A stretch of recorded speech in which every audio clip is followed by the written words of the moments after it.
제 발제는 보험 파트는 제외하고 원장님께서 말씀하신 것처럼 국가적인 차원에서 왜 우리가 생산적 금융을 필요로 하는지, 그 의미는 뭔지, 그리고 구체적인 과제는 뭔지에 대해서 말씀을 좀 드리도록 하겠습니다. 예, 우리가 생산적 금융을 필요로 하는 두 가지 우리 경제의 근본 문제가 있다라는 걸 먼저 말씀을 드리고, 그리고 생산적 금융의 데피니션에 대해서 말씀을 드리고, 해외 사례와 우리나라에서의 과제에 대해서 말씀을 드리도록 하겠습니다. 먼저 우리나라 경제 전체 그림을 한번 같이 살펴보고자 하는데요. 맨 아래에 있는 저 그림 보시면 저게 1인당 GDP 추이입니다. 그래서 1960년부터 2023년 4년까지 근로자로 살았다면 그 사람이 이 축적한 전체 평생의 GDP 이렇게 생각을 하시면 될 것 같습니다. 그래서 그림 보시면은 1960년에서 87년까지는 굉장히 밑바닥에 깔렸다가 그 이후로 급속하게 올라가고 굴곡이 좀 있기는 합니다만, 그리고 글로벌 금융위기 때 약간 기울기가 좀 죽기는 합니다만 그래도 여전히 우상향하는 그런 그림을 보이고 있습니다. 그래서 이 그림은 사실은 제 개인적인 생각입니다만 몇 년 전에 노벨상을 받은 에이스모 굴루와 로빈슨이 아마 이 그림이 없었으면 노벨상을 못 받았을 겁니다. 이러한 그림이 나오는 궁극적인 차이가 다름 아닌 제도에 있다. 민주적, 포용적 제도에 있다라고 하는 것을 학문적으로, 실증적으로 밝혀서 노벨상을 받았는데, 그 많은 연구 내용들이 중세기도 있고 근대도 있지만 현대 세계, 현대 사회에서 가장 극적이고 뚜렷하게 보여주는 케이스가 한국 케이스입니다. 그래서 에이스모글루는 노벨상금의 절반은 한국에 줘야 되지 않은가 이런 생각이 듭니다. 그래서 이 그림에서 보시면 그 87년 이후로 이 그래프의 그 밑에 적분값을 보면 이 87년 이후의 적분이 전체 적분의 97%가 넘습니다. 그래서 이거는 놀랍게도 에이스모글루와 로빈슨 그분들이 얘기했던 포용적 민주적 제도가 경제 성장을 가져온다라고 하는 것을 드라마틱하게 보여주는 케이스를 할 수 있고요. 또 재미있는 거는 제가 최근에 들여다보니까 우리는 1961년도에 경제개발 5개년 계획을 기억하고 있지 않습니까? 산업화라는 이름으로 기억을 하는데, 놀랍게도 1960년 4월에 원조 경제의 실패로, 일반적으로 정치적으로 해석을 합니다만 원조 경제적 차원에서는 원조 경제의 실패로 이승만 대통령이 물러나고, 그 직후에 무슨 일이 있었냐면 미국 랜드 연구소에 당시 후보연구소, 스탠포드 후보연구소에도 같이 겸임했던 분인데 찰스 울프라는 분이 장면 박사 정부의 부흥부에 들어와서 고문으로 있으면서 거기에서 경제개발 5개년 계획을 만듭니다. 그리고 이분은 누구냐면 굉장히 철두철미한 케인즈주의자입니다. 2차 대전 이후에 전 세계의 모든 경제정책의 패러다임은 케인즈주의가 잡고 있었고, 그래서 케인즈주의를 받아서 만들었던 게 5개년 개발 계획입니다. 그리고 이러한 원조 경제에 대해서 여러분들 잘 아시는 시카고의 밀턴 프리드만 교수가 원조 경제는 하지 마라, 그건 잘못된 것이다라고 보수주의적 관점에서 부정을 했는데, 찰스 울프 박사가 공개적으로 반대하고 그러면서 원조 경제가 살아남고 한국의 5개년 개발 계획이 작동을 하기 시작합니다. 케네디가 굉장히 싫어했지만 5.16을 그래도 어쨌든 가져와서 또 5.16 정부도 정확하게 이 계획을 그대로 실현을 했어요. 이게 일종의 케네디 정부가 후원을 한 조건이 아니었을까 이렇게 생각이 되는 측면인데, 어쨌든 그런 점에서 보면 우리는 산업화가 있고 민주화가 있다라는 막연한 그 저널리즘이 있는데 사실은 엄격하게는 그렇지 않다. 그 단계 민주주의 단계는 좀 다를 수 있지만 그래도 어쨌든 민주주의의 조건 속에서 경제개발 계획이 나오고 지금 오늘날 이러한 성장의 과실을 보고 있다라고 이렇게 얘기를 할 수가 있겠습니다. 그럼에도 우리가 주목해야 되는 매우 중요한 근본 문제가 두 개가 있습니다. 하나는 2024년 말 기준으로 성장률이 0에서 1% 수준으로 떨어질 정도로 지난 20, 30년 동안 경제 성장률이 계속 하락해 왔습니다. 그래서 혹자는 5년마다 1%씩 하락하는 5년 1% 하락의 법칙이라는 명칭도 있습니다만 이 문제가 하나 있습니다. 그리고 두 번째 문제는 이 문제는 성장률이 하락한 이 배경에는 사실은 그동안 우리가 60년부터 추진해왔던 성장 정책의 한 결과이기도 합니다. 그게 바로 마이클 포터 교수가 얘기하는 모방 성장입니다. 모방 성장은 똑같은 퀄리티지만 싼 맛에 파는 겁니다. 그래서 그 성장 전략이 중국과 베트남 등장 이후로 소멸되기 시작했고 이제는 더 이상 그건 작동하지 않는 그런 상황에 놓여 있다고 볼 수 있겠습니다. 그리고 두 번째 근본 문제는 소득 불평등, 자산 불평등 문제입니다. 소위 K자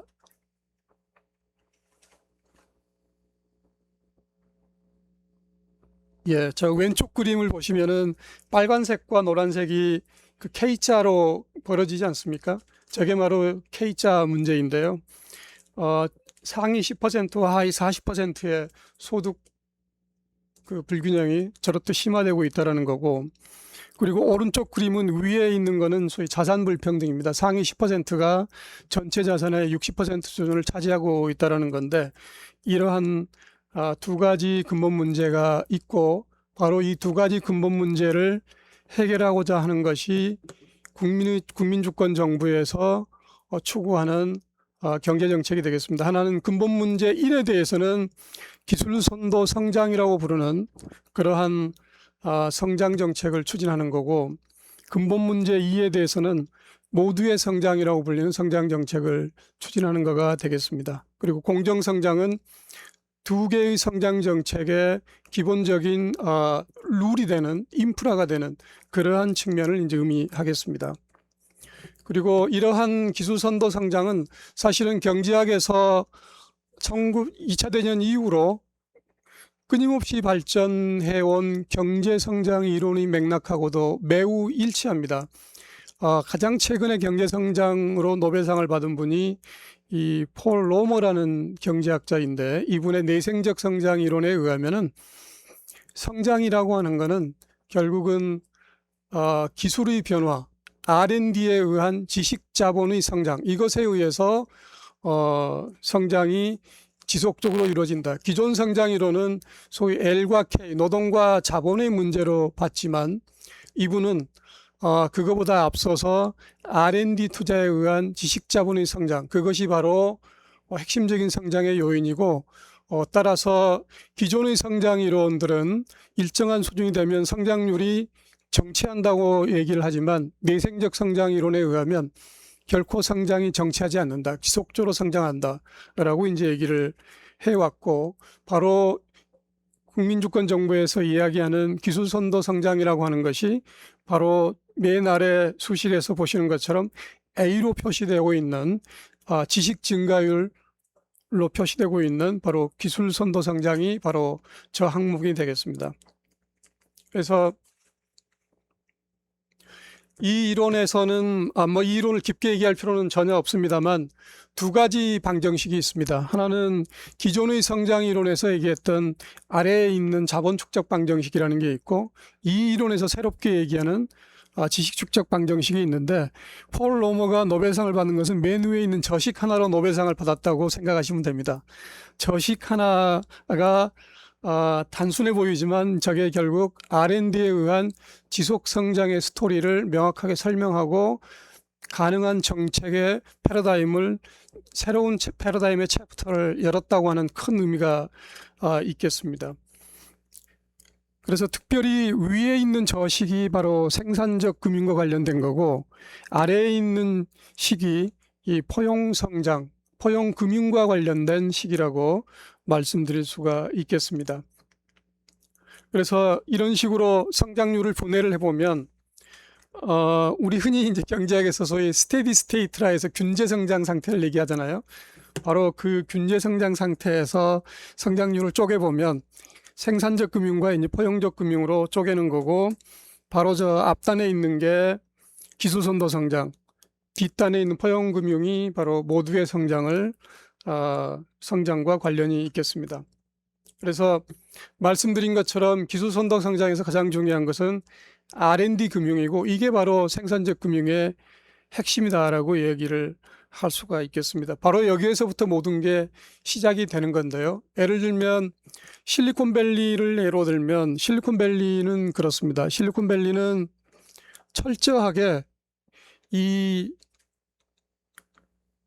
아래에 있는 식에서 실리콘밸리는 뒤쪽에 있는 K로 표시된 거는 신경 안 쓰고 앞쪽에 있는 항목에 신경을 쓰는 모델이라고 보시면 됩니다. 그래서 실리콘밸리는 모든 걸 R&D를 해서 설계를 하고 해외에 수주를 주는, 그래서 우리는 SK와 삼성은 엔비디아로부터 그런 수주를 받아서 생산을 해내는, 이제 이런 구조로 분업화가 되어 있다고 보시면 되겠고, 기술 선도 성장을 하겠다라고 하는 의미는 우리도 엔비디아처럼 해외 주문 제작을 요구하는 그러한 기업을 만들어내겠다라는 그런 의미로 받아들이시면 되겠습니다.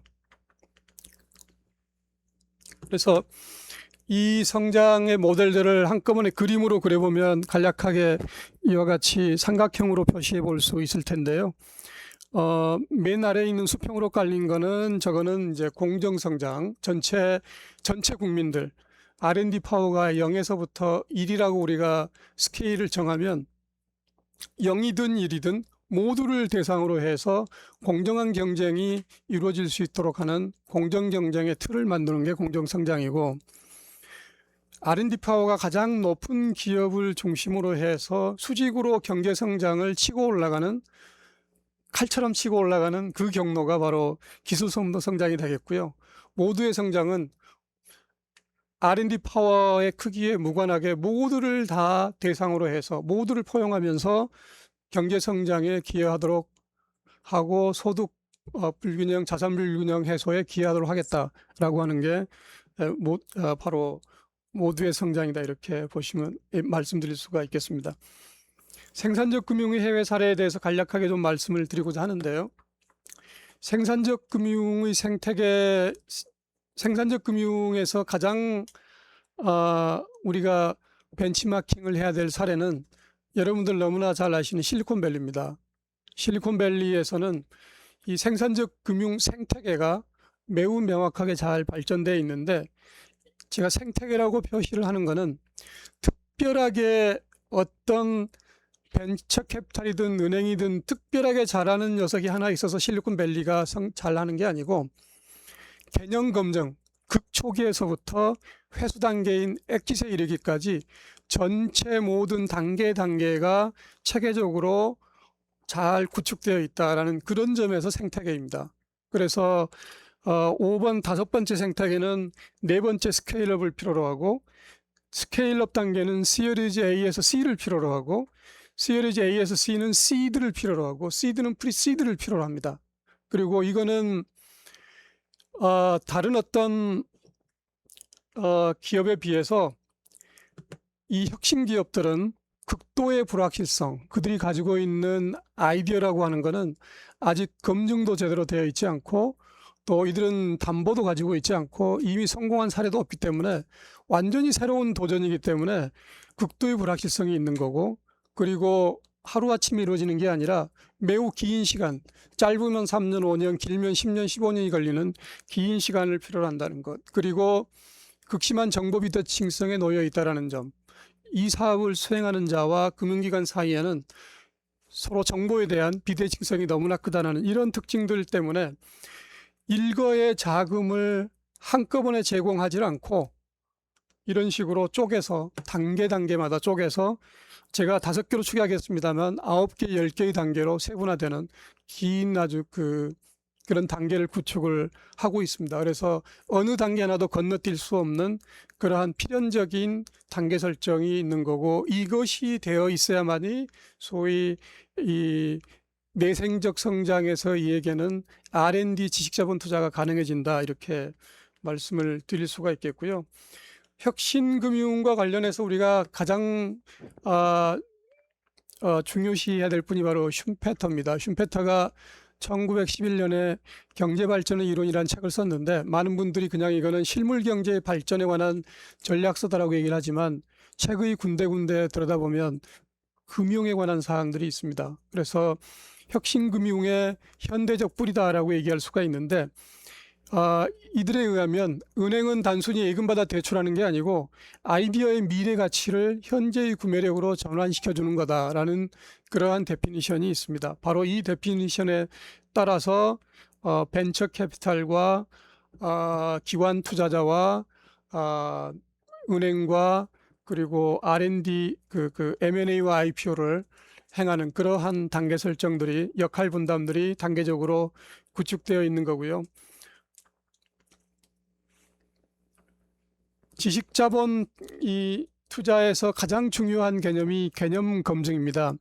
이 개념 검증이라고 하는 것은 R&D를 하겠다라는 아이디어에 대해서 사실은 벤처 캐피탈들이 이를 평가할 만한 능력이 없습니다. 심지어는 실리콘밸리의 가장 유명한 벤처 캐피탈의 하나인 세콰이어 캐피탈마저도 사실은 이 아이디어를 검증할 만한 역량은 없습니다. 그래서 이 아이디어 검증은 미국이 국가적으로 이건 국가적 과제다라고 떠맡고 공적 자금을 들여서 이 과제를 수행을 합니다. 그리고 이거는 영국, 독일도 마찬가지입니다. 그리고 심지어는 맨 아래 빨간색으로 적혀져 있습니다만 이 기관, 이 개념 검증을 통해서 프로젝트를 해서 내보내도 결국은 85, 90 정도가 여전히 실패를 직면하는 거고, 하지만 중요한 것은 이러한 높은 실패에 대해서 어느 누구도 책임 추궁을 하지 않는 면책이 이 조건부로 들어가 있습니다. 그래서 소위 여러분들 아마 다파라고 하는 이름을 들어봤을 텐데, 다파라고 하는 것은 아파 앞에 D자를 붙인 겁니다. D자는 바로 디펜스입니다. 국방부에서 하고 있는 개념 검증 기관인데 이게 국토안보부에서 하는 경우에는 그 앞에 HS를 붙이고, 에너지부에서는 하는 경우에는 뒤에다가 E자를 붙이는 등 이런 식으로 이제 아파 조직을 운영을 하고 있습니다. 그리고 이러한 개념 검증과 함께 상업화 연계 프로그램도 같이 작동을 하고 있어서 벤처 기업이 들어와서 개념 검증이 이루어지면 이 개념 검증에 대해서 실력 있는 적절한 그 기술에 맞는 역량이 있는 벤처 캐피탈을 소개해주는 그러한 연계 프로그램도 운영하고 있습니다. 그래서 이러한 결과 미국이 전 세계에서 이루어지고 있는 VC 비상장 스타트업 투자 규모의 절반 이상을 하고 있고, 그리고 실리콘밸리는 미국의 절반을 하고 있습니다. 그래서 달리 얘기하면 실리콘은 미국의 절반이고 전 세계의 4분의 1이다라고 말씀을 드릴 수가 있는데, 이거는 그냥 실력 있는 금융기관이나 기업들이 거기가 있기 때문이 아니고 그들이 가지고 있는 그러한 금융 생태계가 바로 원인이다라고 얘기를 할 수가 있겠습니다. 그래서 슈페트가 그런 얘기를 합니다. 금융은 경제 성장의 결과가 아니라 원인이다. 그래서 우리는 기업들이 하는 것들을 따라가는 금융이 아니라 금융 기업들을 지원하기도 하지만 기업들을 이끌어주는 그러한 역할로서 금융이 반드시 필요하다, 이렇게 말씀드릴 수가 있겠고, 바로 이러한 역량 때문에 미국에서는 은행들이 소위 투자성 대출이라고 부를 수 있는 벤처댓, 벤처기업에 대한 그 무담보 대출을 상당히 많이 하고 있습니다. 보시면은 미국에서는 전체 VC 지분 투자의 4분의 1 정도를 하고 있죠. 우리나라는 거의 0에 가깝습니다.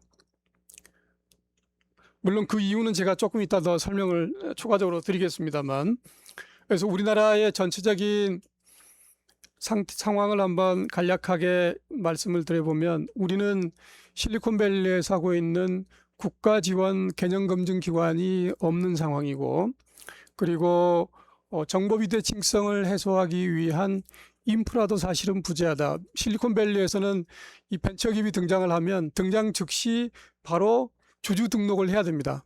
하지만 우리나라는 현재 비상장 기업의 0.65%만 등록을 하고 있어서 누가 누군지 모르기 때문에 금융기관들이 기관 투자자들이 VC들이 투자하기도 쉽지 않은 상황이다. 그리고 미국에서는 연기금들이 기관 투자자들이 보험사를 포함해서 상당한 수준에서 운용자산의 일부를 이러한 벤처 투자 시장에 투입하고 있는데 우리나라는 국민연금의 경우에 2024년 말 기준으로 0.0145% 수준밖에 되질 않는다. 그리고 실리콘밸리 아까 보여드린 은행이 전체 VC 투자의 4분의 1 수준의 투자성 대출을 하는 이유는 미국에서 이러한 벤처 투자에 대한 위험 가중치가 100% 특례가 있습니다. 바로 그것 때문에 돌아가고 있는데 우리는 그 부분이 파생 상품으로 분류가 돼서 위험 가중치 400% 적용을 받는 그런 처지인 거고요. 그리고 VC와 은행의 협력 체계도 우리는 아직 없다. 이거는 생태계가 없다. 생태계라고 하는 거는 그들이 모든 파트너십을 가지고 협력 체계를 이루고 있는데 우리는 그러지 못하다. 그리고 M&A 시장도 우리는 너무나 빈약하다라는 부분들. 그래서 사실은 맨 아래에 적어놨습니다만 이러한 모든 단계적 과정이 사실은 우리는 다 분절화되어 있고 너무나 미약하다. 그래서 혁신금융을 하기 위해서는 상당히 많은 우리가 혁신금융을 위한 노력을 기울여야 될 상황에 놓여 있다 이렇게 말씀드릴 수 있겠고요. 그리고 이제 이 상의 말씀을 기초로 해서 정책 과제 몇 가지를 간략하게 말씀을 드려보겠습니다. 이미 언급을 한 바들이기 때문에 간략하게 말씀을 드리고자 하는 건데요. 첫 번째로는 정부 주도의 개념 검증 기관이 필요하다라고 하는 겁니다. 그래서 영국도 사실은 2022년도에 법을 제정을 해서 실패 면책 조항이 들어가 있는 그러한 기관을 만들고 법제화했습니다. 우리도 그러한 노력을 기울여야 된다라는 거고요. 두 번째로는 이미 일부 추진하고 있습니다만 벤처기업의 등록을 의무화할 필요가 있다. 그래서 정보비대칭성 문제를 가급적 해소하기 위한 노력이 필요하다. 세 번째로는 기관 투자자 기반 확대를 위한 여러 가지 제도 개편이 필요하다. 그래서 국민연금법상 수익성 원칙과 안정성 원칙이 있는데 그러한 원칙들을 작동함에 있어서 단기와 장기를 구분해서 적절하게 우리가 운용을 해야 될 필요가 있다. 그리고 네 번째로는 은행의 벤처 대출을 확대하기 위해서는 이 신주 인수권 증권에 대해서 자기자본 대비 일정 범위 이내면은 위험 가중치를 100%만 적용하는 특례를 만들 필요가 있겠다. 그리고 워런트나 조건부 지분 인수 계약 등이 도입은 돼 있지만 우리가 활성화가 잘 안 되고 있는데 그런 부분을 활성화하기 위한 유가증권의 법정주의를 완화하는 방안들을 고려할 필요가 있겠다라는 겁니다. 그리고 다섯 번째로는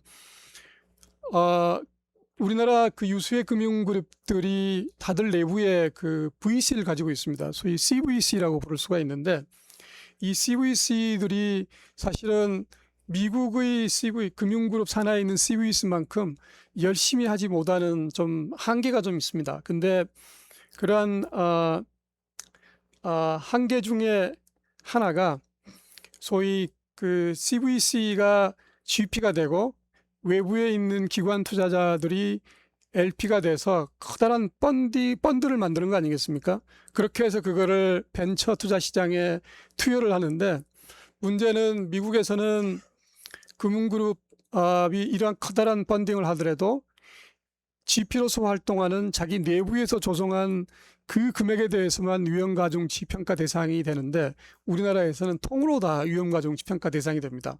그러다 보니 이제 그러한 부담에 관한 문제가 존재해서 제대로 이게 활성화되지 못하는 측면이 있는데 아래쪽에 적어놨습니다만 그거는 벤처 투자 촉진에 관한 법률에서 GP와 LP 관계에 관한 거버넌스 문제를 적절히 해결해 주면은 이 문제를 일정하게 해소할 수 있겠다라고 말씀드릴 수가 있습니다. 그리고 여섯 번째는 M&A 생태계를 적극적으로 활성화할 필요가 있는데, 이미 예를 들면 여러 제도가 있습니다. 예를 대표적으로 법인세법을 우리가 생각해 볼 수가 있는데, 법인세법에 M&A에 관한 특례 조항들이 있는데, 매우 아쉽게도 주로 대기업의 그 M&A에 대해서는 적용이 되지만, 이 혜택이 벤처기업을 대상으로 한 M&A에 대해서는 별로 이 혜택이 적용이 되지가 않습니다. 그래서 이 부분에 대한 개선이 이루어질 필요가 있겠다라고 말씀드릴 수가 있겠고요. 그리고 마지막으로 은행들이 이 투자성 대출을 잘 하기 위해서는 위험가중치 100% 특례 조항도 필요하지만, 또 하나는 그 예금에 관한 문제가 하나 해결이 될 필요가 있습니다. 실리콘밸리 뱅크 여러분들 잘 아시죠? 1983년에 설립돼서 2023년에 부도가 났는데, 이 은행이 바로 이 실리콘밸리의 벤처기업들에게 투자성 대출 상품을 만든 아주 역사적인 은행입니다. 실패해서는, 부도돼서는 절대 안 되는 매우 중요한 은행인데 부도가 나버렸습니다. 미국 은행들 가운데 가장 혁신적이고 가장 진취적으로 벤처기업들을 지원했고, 그로 인해서 미국에 엄청나게 훌륭한 기업들이 탄생을 했는데, 그 기업이 디폴트가 난 그 뒷배경에는 소위 예금 구조의 경직성이 놓여 있습니다. 무슨 말씀이냐면, 여러분들 예금은 누구나 다 원금이 보장이 되잖아요. 원금 보장이 되는 이유 때문에 은행이 조금만 위험하다고 생각이 들면 얼른 찾아가서 그 돈을 뺍니다. 내가 그래야 원금이라도 건지지. 근데 알고 보면은 은행이 매우 말짱하게 건강한 은행도 그로 인해서 디폴트가 날 수 있습니다. 그 바로 얘가 실리콘밸리 뱅크입니다. 실리콘밸리 뱅크의 자산 규모가 200빌리언 달러였고, 손실이 일시적으로 났는데 그게 1.5빌리언 달러였습니다. 그리고 자본금은 16빌리언 달러를 훨씬 초과했습니다. 그러면은 그거는 정말 세 발의 피인 조그만 손실인데, 여러분들 잘 아시죠? 피터 틸이라고 0에서 1까지라는 유명한, 우리에게도 번역 익숙한 책인데, 그 책의 저자가 소셜미디어로 실리콘밸리 은행이 곧 도산 날 수가 있다, 빨리 돈 빼라라고 문자를 돌려서 결국 그렇게 해서 그 유명한 피터 틸도 거기에 일조를 해버리고 말았는데, 엄격하게 계산을 해보면 부도 나서는 안 되는 너무나 말짱한 은행이 날아가 버렸어요. 우리 은행들이, 우리 금융기관들이 아까 그 김원수 원장님께서 말씀을 하셨지만 자본 규제, 은행 건전성 규제, 이러한 차원에서 사실은 이게 발목을 잡는 요인 중 하나가 될 수도 있습니다. 그런 점에서 이 부분에 대해서 소위 예금의 위험 흡수 능력을 키워주는 그러한 구조를 생각해 볼 수도 있겠습니다. 이거는 제가 최근에 아래쪽에 그 파란색으로 링크 올려놨습니다만, 저게 이제 SSR에 올라가면은 제가 최근에 쓴 논문인데요. 그 논문에서 제가 제안하고 있는 내용이긴 합니다만, BCCD라고 부르는 새로운 예금 상품입니다. 이건 뭐냐면, 예금자들이 은행에 찾아오면 이렇게 얘기를 합니다. 당신이 은행예금의 10%라도 BCCD에 가입을 하면 추가적으로 리스크 프리미엄을 준다. 그리고 은행이 조금이라도, 그럴 일은 거의 없지만 조금이라도 필요하면 이거를 그 즉시 보통주로 전환하겠다 라고 하는 것을 약속하는 예금입니다. 그러면 그림에서 보시는 것처럼 이 수평으로 그 점 빨간 선, 저게 이제 왼쪽에 있는 게 그 통상적인 은행의 지금 대차 대조표인 거고요. 이 빨간 선만큼의 자산 손실이 발생을 하게 되면 저게 자기 자본을 초과하기 때문에 왼쪽에 있는 그림에서 은행은 바로 부도가 납니다.